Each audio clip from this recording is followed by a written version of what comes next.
Hello interwebs, I hope you're doing well, and right up front for today's video, I just want to give a warning because we are going to be talking about transphobia and harassment of trans people in online spaces, and I am going to be sharing some specific experiences that I have had with harassment as a trans person in an online space.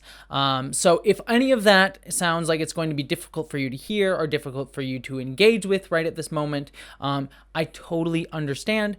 Please feel free to leave this video. I will not be hurt or bothered in any way, and please take care of yourself. But before you go, just remember that you are absolutely wonderful and amazing, and thank you for stopping by. But for those of you who have stuck around for this video, number one, thank you. You are also beautiful people. And number two, the reason that I kind of wanted to have this discussion was because I mentioned last week that I was getting a lot of harassment for being trans due to a couple of videos that I did on Gina Carano. And because Gina Carano is such a hot button issue that touches upon transphobia and trans issues and is also sort of in sort of a political discussion as well with like conservative issues and Ben Shapiro sort of helping Gina Carano, all that sort of stuff without getting into the specifics of that whole separate situation. Because of that, I was getting a lot of harassment because I am transgender.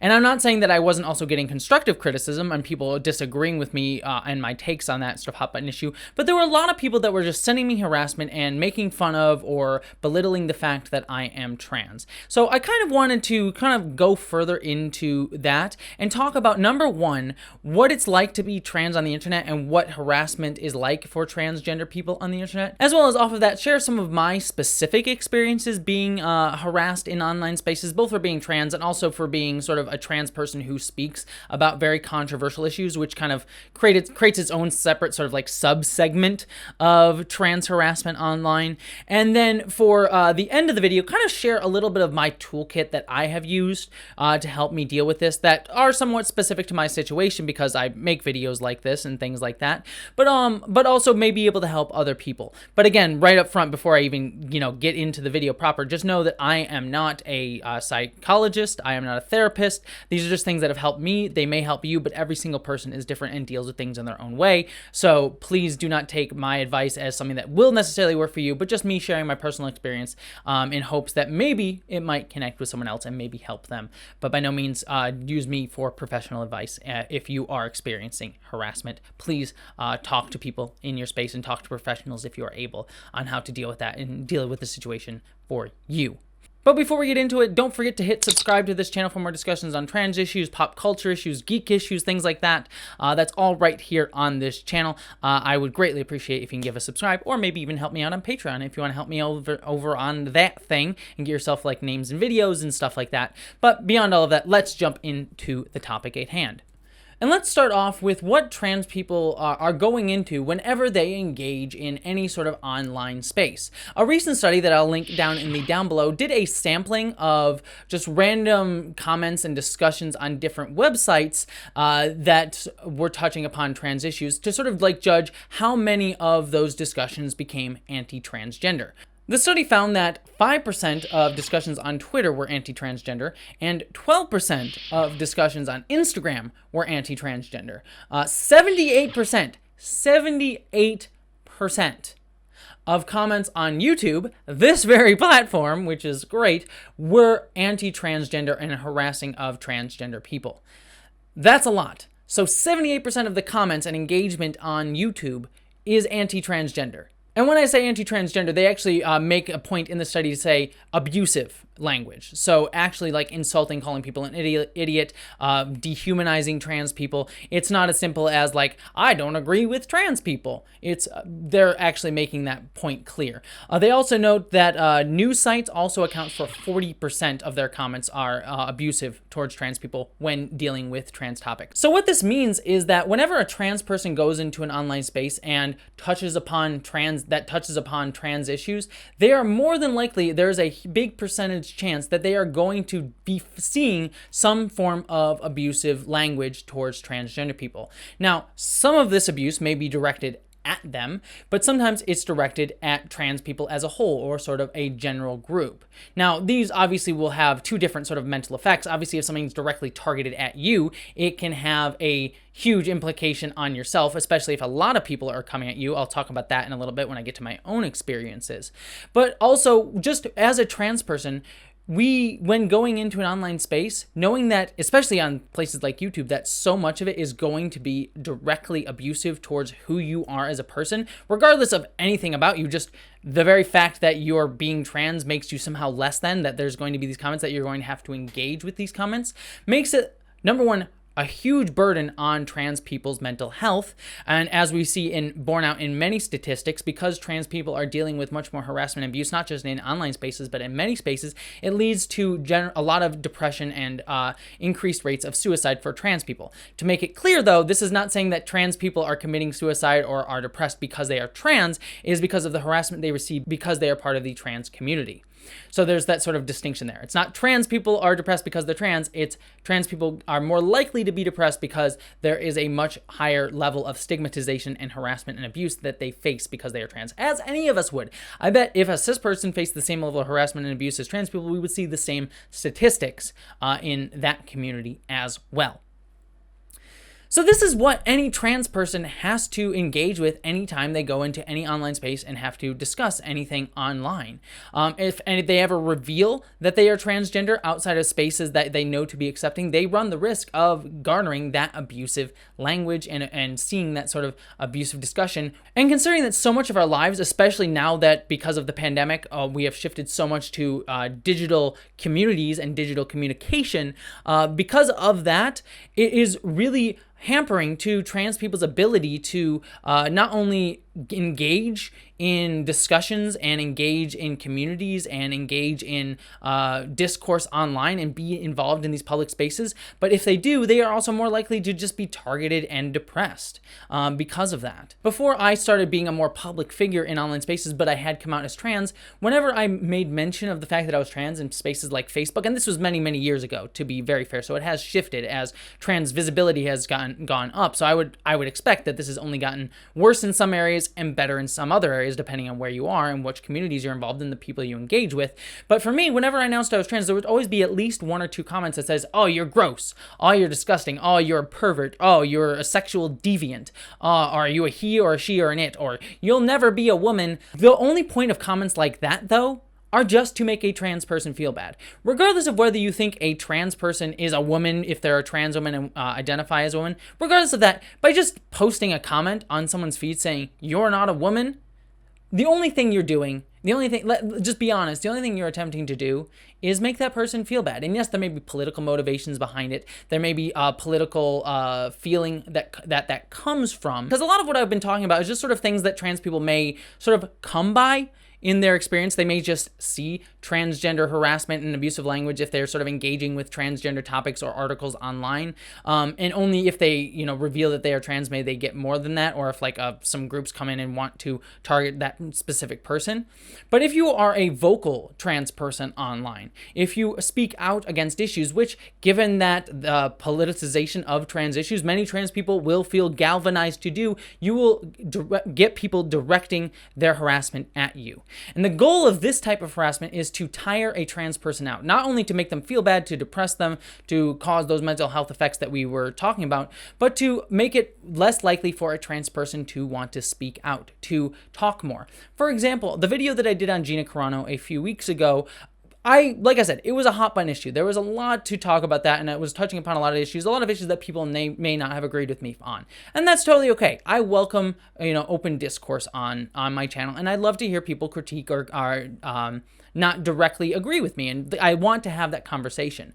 But so many of the comments were things like I said before, are you a he or a she or an it? Oh, you're a mutant. I had people literally saying I was disgusting. I had people literally say oh, that's an it. And I would even say that's dehumanizing. It's yeah, you're not human. I had people literally tell me I was not human. the sort of like people coming in and overly harassing people in order to quiet them down.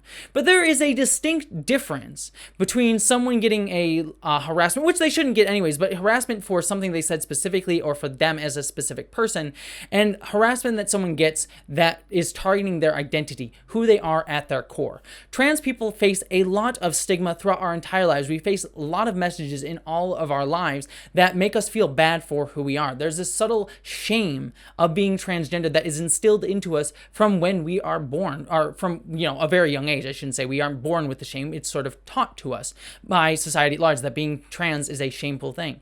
So these sort of targeted harassments at minority groups, regardless of whether or not they're actually talking about issues or not, is meant to touch upon that shame and make people feel that shame deep inside of our souls and make us sort of, feel those mental health effects that I was talking about before. There is a difference, between someone like Gina Carano, for example, who you may disagree with. I don't agree that she got with harassment for her views, but I disagree with her views, and I do think she deserved critique. But there's a difference between the type of harassment she faced, which is bad, and I'm certain can cause a lot of mental health effects, but the mental health effects that trans people will face for having to deal with it every single day of their lives, and then having to get even more so on top of that, piling on top of us, because we are speaking about issues that are important to us because they directly involve us.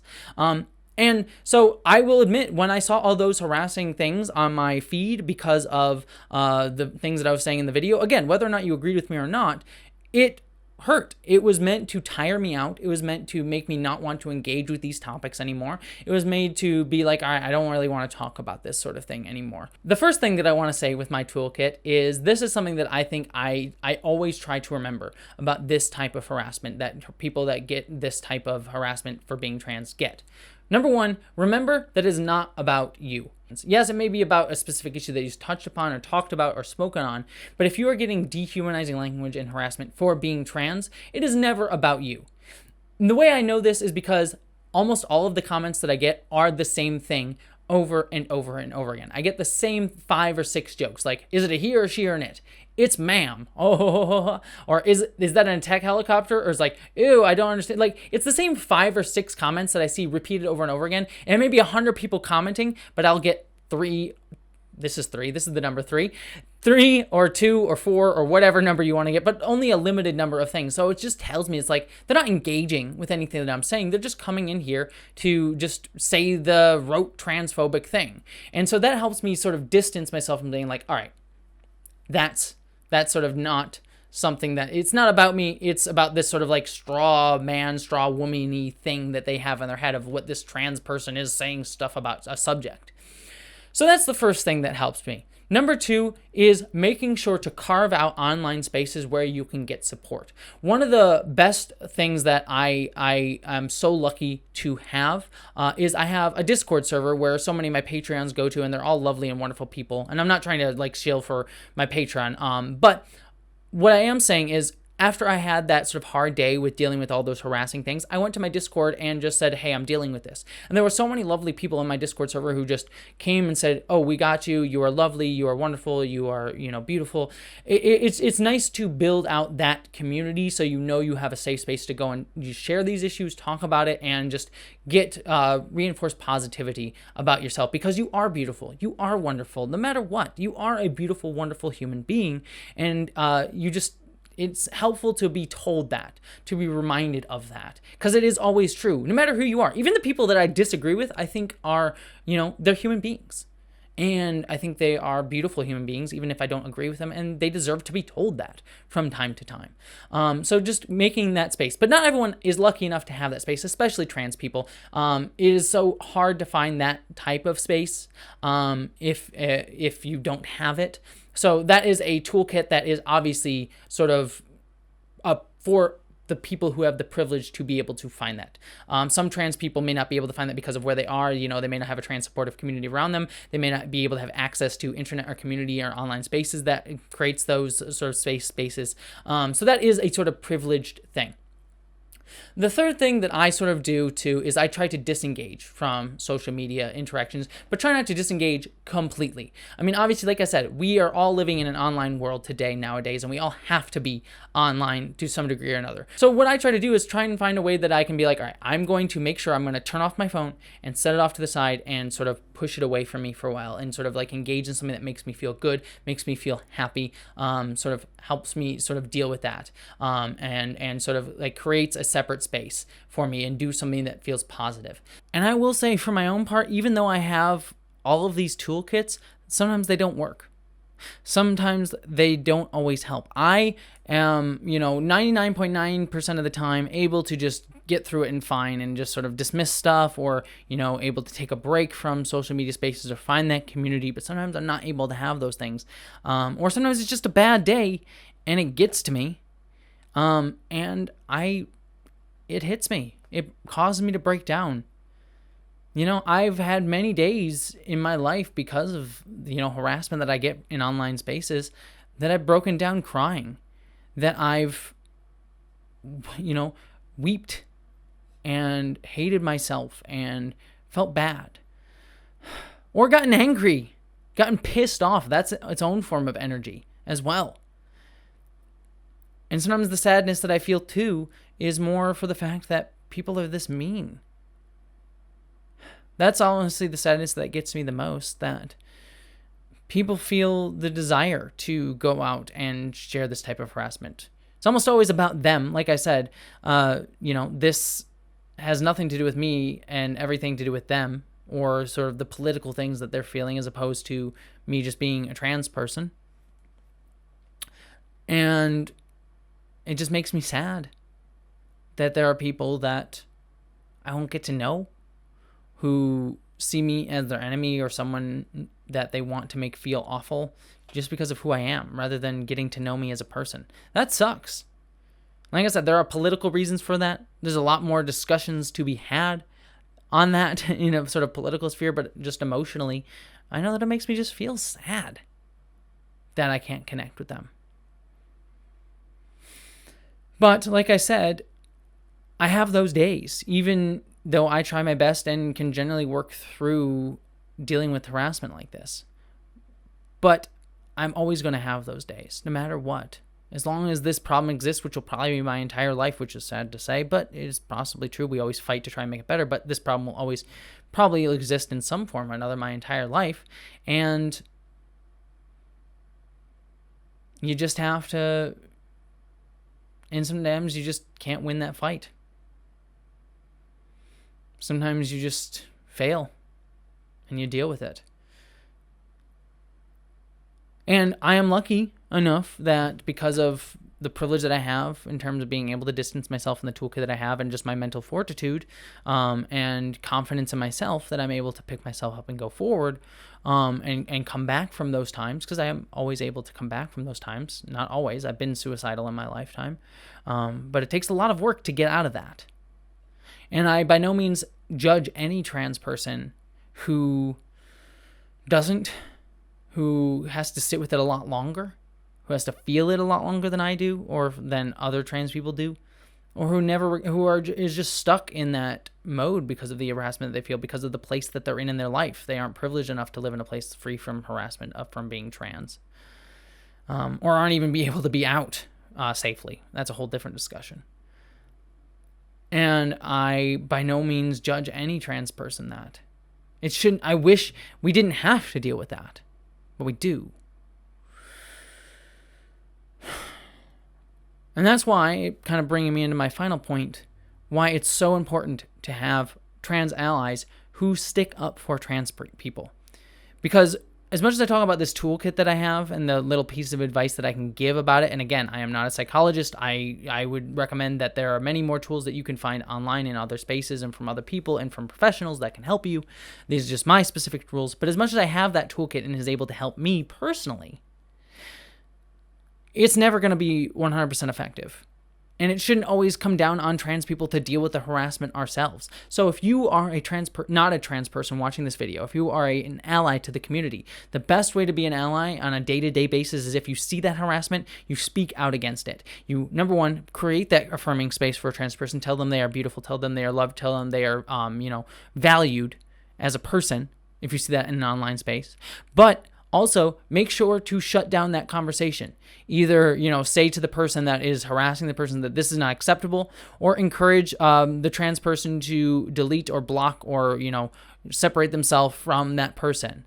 And I know that's probably going to be a little bit controversial. Jessie telling you to block somebody or delete a comment. Yeah, that's what you have to do as a trans person sometimes, and anyone who is receiving harassment. It's not cool. It's not something I like doing. I try everything I can to avoid blocking people or deleting a comment. And my rule is I only block or delete somebody if they are saying directly harassing things and insulting things. I never block or delete a comment if it's someone who's just disagreeing with me. But if you are insulting me, or especially someone else or a group of people, you are definitely getting blocked or deleted. That's just my particular rule on this channel and on my Twitter and all that stuff. I know that'll be controversial to some people, but it's just what I have to do to my own mental health. And that's what some trans people have to do just to make ourselves feel comfortable. And it is okay to tell a trans person, if you are an ally, to be, or suggest, I wouldn't say you tell them, because you don't want to tell a trans person how to deal with something. But if you are an ally, just suggest like, hey, it's okay. It's okay to block or delete or to separate yourself from this situation because it is unhealthy for you. And just sort of be, especially if you're an ally, let the trans person that you are being an ally for lead the conversation, but make sure you push them in a way that is helping their mental health. Always sort of don't dictate to a trans person how they deal with something, but say like, hey, this is how to help. This is how I can see how you can help get through this situation.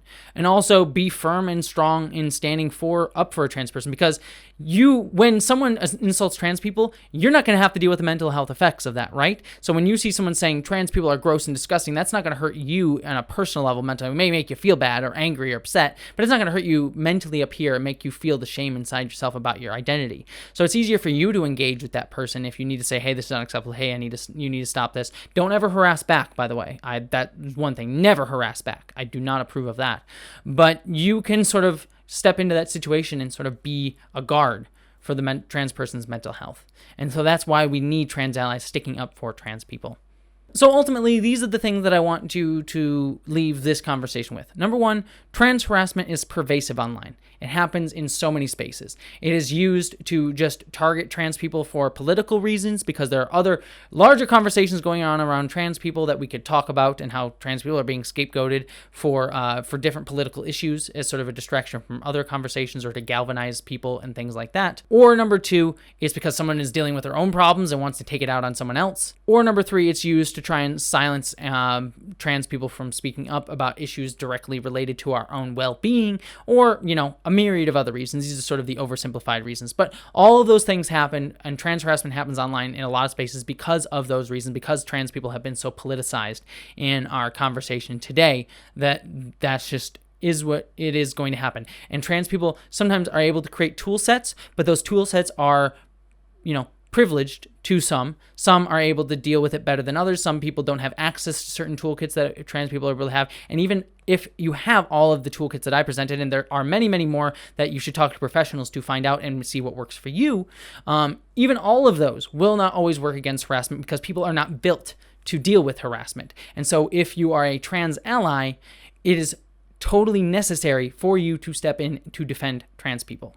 So those are all the points that I hope you leave with. But I'd like to hear your thoughts down below in the comments about this issue. Like I said, this is a harder topic, so please feel free to engage or not engage as needed on this topic. Also, don't forget to subscribe to this channel for more discussions of trans issues in geek and pop culture, and how we can be better people and learn to be better people through geek and pop culture. I know this was sort of a trans-specific issue, but I do talk about trans issues, LGBTQ issues, and other social issues through geek and pop culture here on this channel. And also, don't forget, I have a Patreon that you can help support me and help me do what I do here. And also, if you want to engage in the community, there is a beautiful, wonderful, affirming community over on the Patreon and Discord pages as well.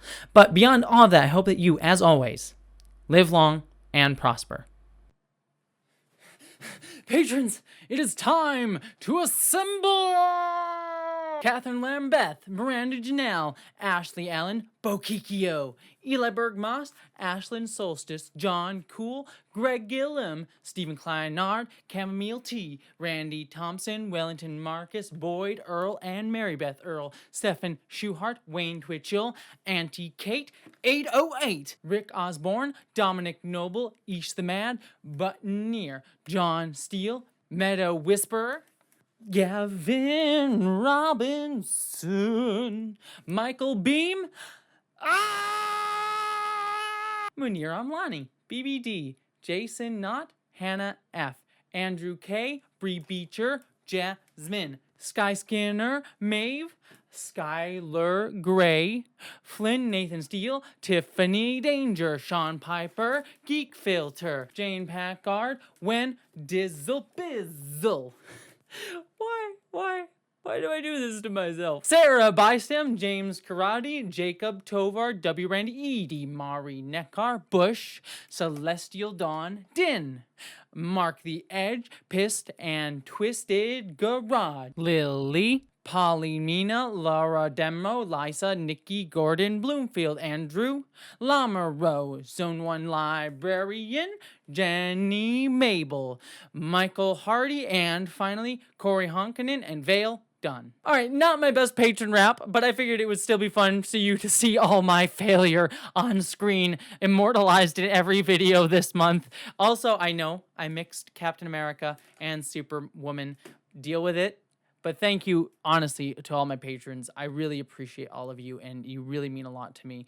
I would not be able to do this without you. So thank you. Thank you so much for supporting me being an absolute dork and weirdo. I wish you all the best.